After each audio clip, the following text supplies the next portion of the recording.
Departemen Aset dan Ekonomi Keuangan ada beberapa program. Yang pertama adalah tentang aset, ya. Aset programnya optimalisasi. Optimalisasi ini bagaimana aset-aset yang ada, ya, di daerah-daerah, ya, di desa itu menjadi memiliki nilai ekonomi, dihidupkan, diproduktifkan. Caranya bisa beberapa jenis yang kita bisa lakukan. Kalau kita tidak bisa mandiri, kita bisa kerjasama dengan pihak lain. Kalau tidak bisa kerjasama dengan pihak lain, ya kita sewakan saja.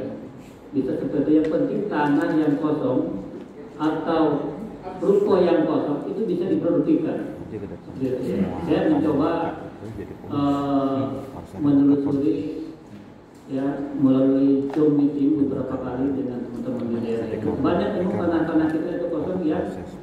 Katanya saya tidak punya uang untuk membuat satu kegiatan memproduktifkan tanah itu. Ya. Yang berikutnya, program kedua itu inventarisasi. Nah, untuk inventarisasi ini, alhamdulillah di proses ini kita sudah memiliki aplikasi, ya, untuk inventarisasi aset.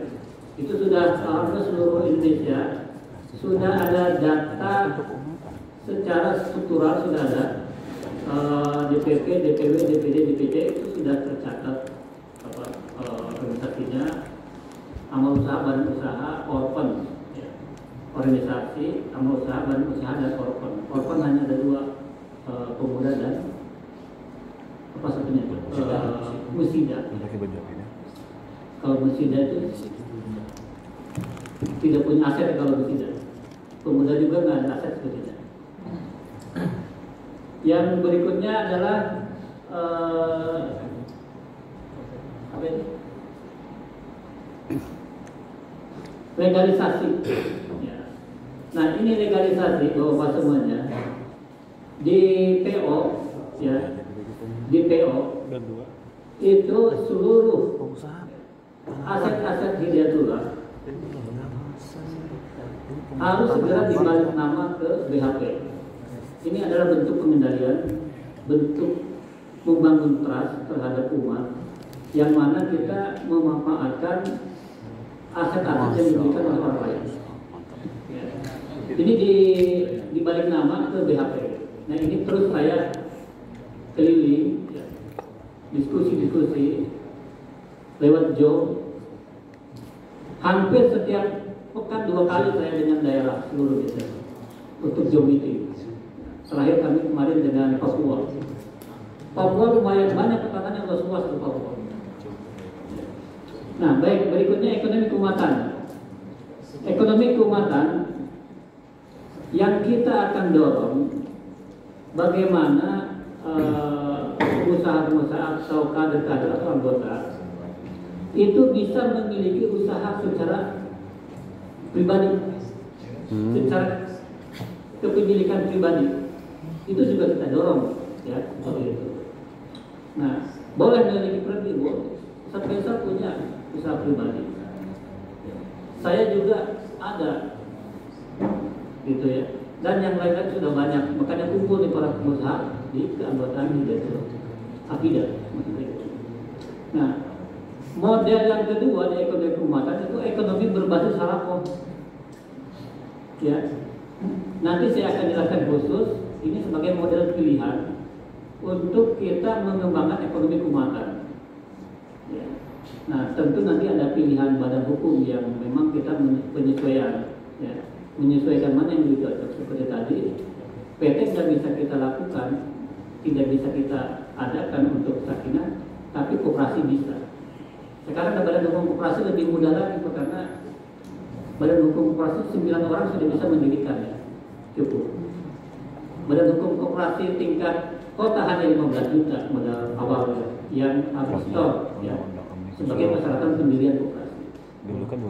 Yang berikutnya ekonomi rumah tangga ini home industry, ya. Baik, yang berikutnya ada namanya ASKI atau HGM. Ini adalah program lanjutan dari periode lalu. yang ini kerjasama dengan pesantren Sidogiri dan ASPI Pak Dr. Safi Antonio, ya, yang artikelnya adalah Pak Didin Hatibuddin. Nanti ini tidak akan saya jelaskan di sini. Lanjut Bang. Nah, ekonomi berbasis halal. Saya agak ragu juga menyingkat ekonomi berbasis halal. Kalau saya singkat EBH, orang bilang jorok. Orang bilang jorok, EBH katanya. Orang bilang jorok, jadi saya singkat, ya sudah, saya buat aja ekonomi berbasis halal. Ada yang protes soalnya kan? Nah, Bapak semuanya, saya belum punya definisi yang pas ini sesungguhnya. Saya masih mencoba menyesuaikan dengan filosofi ekonomi keumatan di Hidayatullah. Ya. Yang sementara saya buat definisi ya, aktivitas ekonomi atau usaha yang didirikan dan diinisiasi oleh kelompok ataupun organisasi, sebesar perorangan juga gitu. Ya. Yang secara kepemilikan aset dimiliki oleh anggota, namun secara gerakan dimiliki oleh organisasi. Paham maksudnya ya? Jadi apa yang kita akan lakukan ini sesungguhnya adalah itu digerakkan oleh organisasi gitu. Digerakkan oleh organisasi sebagai satu wasilah ya kan? Bagi kita sebagai perseorangan kader atau bagi lembaga untuk berkontribusi langsung gitu ya. Seorang kader kita harapkan bisa berkontribusi kan kepada organisasi kan seperti itu. Jadi definisi ini bisa dikoreksi Pak. Ini belum final, ya, masih bisa dikoreksi. Karena ini baru definisi dari saya. Tapi alhamdulillah saya sudah bisa buat definisi. Lanjut. Nah ini model konsepnya ya. Sebenarnya keluarnya satu-satu ini, cuma nggak tahu ya langsung. Ekonomi berbasis halal. Jadi ada beberapa model ya nanti ini. Model pertama saya mengacu kepada halako yang ada dulu. Ya nanti ada model yang lain juga. Ya, halako lain misalkan ya kita ada kesepahaman dalam satu bisnis bersama-sama melakukan, jadi ada halako baru juga bisa begitu. Nah, kita memiliki kader tergabung dalam halako. Ya kan? Kan teman-teman kita itu yang tergabung di halako itu ada yang memang pengusaha, ada yang bukan, ya kan? Guru, ya karyawan, ya kan? Nah, bisa dalam satu halako melakukan satu kegiatan bersama atau beberapa halako itu bisa bergabung menyertakan modal dalam satu kegiatan usaha. Ya. Nah, dalam konteks bisnisnya, ya dalam akarnya itu bisa kita menggunakan sirkah bisnis, ya, sirkah modal, dan seperti itu. Nah, sebagai contoh yang sudah ada itu di Balikpapan ya, itu ada sarang burung walet. Sarang burung walet itu 7 orang sarang burung walet itu. Saya, Pak Malo, Pak Rofiq, ya kan, harus di yayasan, dan ada dari luar sana. Itu modalnya sekitar pertama itu sekitar 300 juta. Dan walet sekarang harganya 1 kilo sudah 13 sampai 15 juta 1 kilo. Tapi saham saya di situ saya jual. Saya belikan mobil, saya ke Jakarta. Terlepas. Ya gitu. Nah yang kedua, model ekonomi berbasis kelompok itu adalah kubah konveksi. Kubah konveksi sudah berjalan hampir 3 tahun. Sampai sekarang alhamdulillah berjalan, ya kan? Bahkan sudah dikenal ke seluruh Nusantara di Hidayatullah. Sangat dikenal sekali. Apalagi sudah datang ke sana itu dari DM, ya kan? Dari Majelis Pertimbangan sudah datang ke Bandung, ya kan? Dari DPP itu rame-rame datang ke kubah konveksi, dan setelah datang memberikan komentar, mengupload di seluruh medsos sehingga memang dikenal sekali gitu ya. Itu Kuba Konveksi. Semoga Kuba Konveksi bisa terus berjalan ya. Nah, ada sebenarnya yang kita rintis di Bekasi, namanya bakso santri. Ya, bakso santri ini idenya Pak Dayat dengan teman-teman. Itu ya saya membantu membantu dari sisi modal. Pertama dipinjamkan dulu kan dari BTH 20 juta waktu itu ya, 20 juta. Saya lihatnya 20 juta itu dibagi sahamnya ke guru-guru sehingga dicicil itu ke BTH itu. BTH balik modalnya. Nah, pola seperti ini juga bisa dibangun. Bakso itu Pak, di mana-mana saya lihat kok ramen itu udah biar Covid gitu ya. Saya enggak, itu saya sendiri itu suka makan bakso dan pindah-pindah. Mungkin di Depok ini bakso sudah saya jelajahi itu, karena istri suka makan bakso jadi saya ikut gitu. Nah, dan bisa juga kita melakukan kegiatan baru ya. Bang Huluk ya, Bang Huluk ini punya produk Pak, namanya Insting. Apa? Insting ya namanya? Insting. Itu sama dengan skincare ya. Kosmetik juga beliau. Saya diminta jadi konsultannya, saya bilang 5%.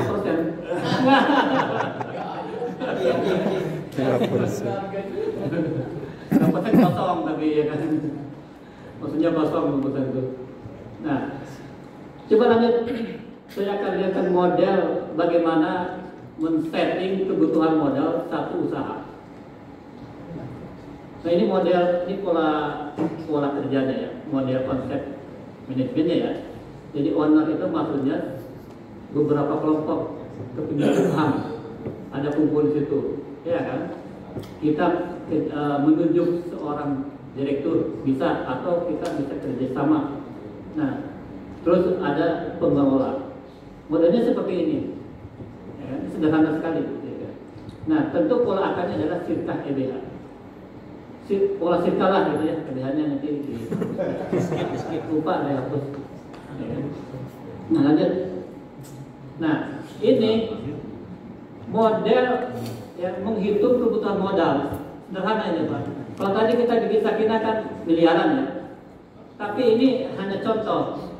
Bisa aja bakso mungkin 50 juta udah cukup, ya kan? Tapi modelnya bisa buat seperti ini. Misalkan di Bekasi ini ada namanya bakso santri, dia punya bakso lava namanya. Itu branding tuh, ya kan? Branding ini Pak, itu bisa dinilai dengan nilai saham.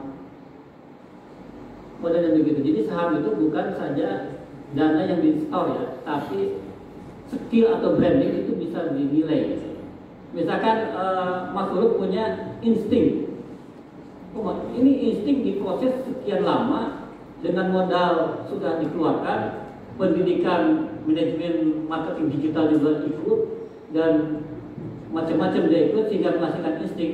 Ini sudah punya nilai gitu. Ya, nilai uang ya, sudah punya nilai gitu. Sehingga bisa masuk misalkan 20% gitu, atau 15% gitu, di situ. Itu saham kosong gitu. Bisa masuk seperti itu. Nah, terus kita atur alokasi dana kebutuhan bagaimana memulai usaha. Ini bisa dilatih Pak. Kita ada pelatihan yang bisa ada. Nah, dulu Kuba Konveksi itu diskusi aja itu. Diskusi dengan Pak Wahid ya, dengan teman-teman di sana. Sebenarnya dulu konveksi di Kuba itu ada 4 orang ya, dijadikan satu gitu. 4 orang yang dia punya produk, memasarkan pakaian gitu ya kan. Nah, mereka mau mengalah, dibangun sebuah konveksi sehingga dia bisa memasarkan membuat pakaiannya itu di konveksi kita gitu. Bisa seperti itu. Nah, banyak hal yang kita inginkan dari konsep ini ya.